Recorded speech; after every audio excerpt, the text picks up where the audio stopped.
டெல்லிக்கு செல்லும் அண்ணாமலை காத்திருந்த நேரம் வந்தது.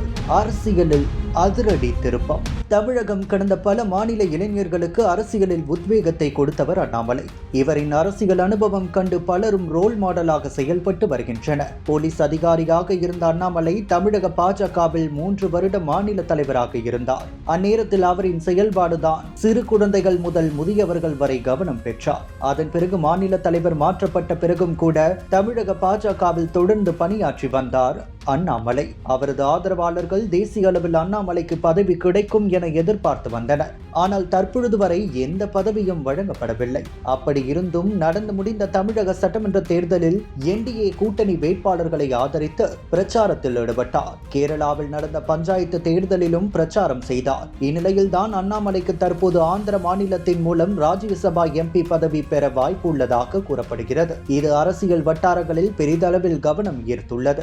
அதாவது வருகின்ற ஜூன் 21ஆம் தேதியுடன் ஆந்திராவில் 4 எம்பிக்களின் பதவி காலம் முடிவடைய உள்ள நிலையில் புதிய நியமனங்கள் குறித்து கட்சிகளிடையே ஆலோசனைகள் நடந்ததாக தகவல்கள் தெரிவிக்கின்றன. அதில் கூட்டணி கட்சிகளுக்கிடையே இடஒதுக்கீடு முடிவாகியுள்ளதாக கூறப்படுகிறது.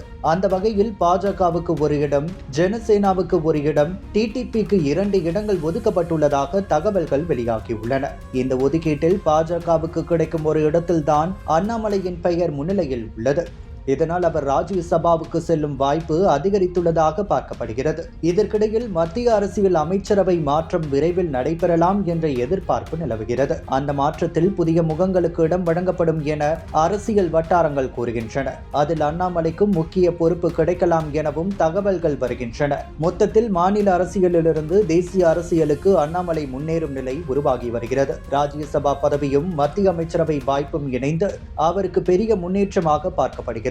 இதன் மூலம் அவரது அரசியல் பயணத்தில் புதிய கட்டம் துவங்கும் என எதிர்பார்க்கப்படுகிறது. இந்த செய்திதான் தற்பொழுது அண்ணாமலை ஆதரவாளர்களுக்கு உற்சாகத்தை கொடுத்துள்ளதாக கூறப்படுகிறது. இந்துடா படத்திற்கு உதவ QR கோடை பயன்படுத்திடுங்க. 2 ஜிபே நம்பர் இருக்கு, போன்பே நம்பரும் அதுதான். தாராளமாக அது மூலமாக நீங்க அனுப்பலாம். ஏதாவது உங்களுக்கு சிரமம் இருந்தால் அதுக்கு நீங்க கால் பண்ணி கேட்டுக்கலாம். இதுவரைக்கும் நீங்க இந்துடா படத்தை பார்க்கலன்னா அந்த லிங்கை கிளிக் பண்ணி தாராளமாக நீங்க பார்க்கணும், மற்றவங்களுக்கும் பகிரணும்னு நான் கேட்டுக்கிறேன். நன்றி, வணக்கம்.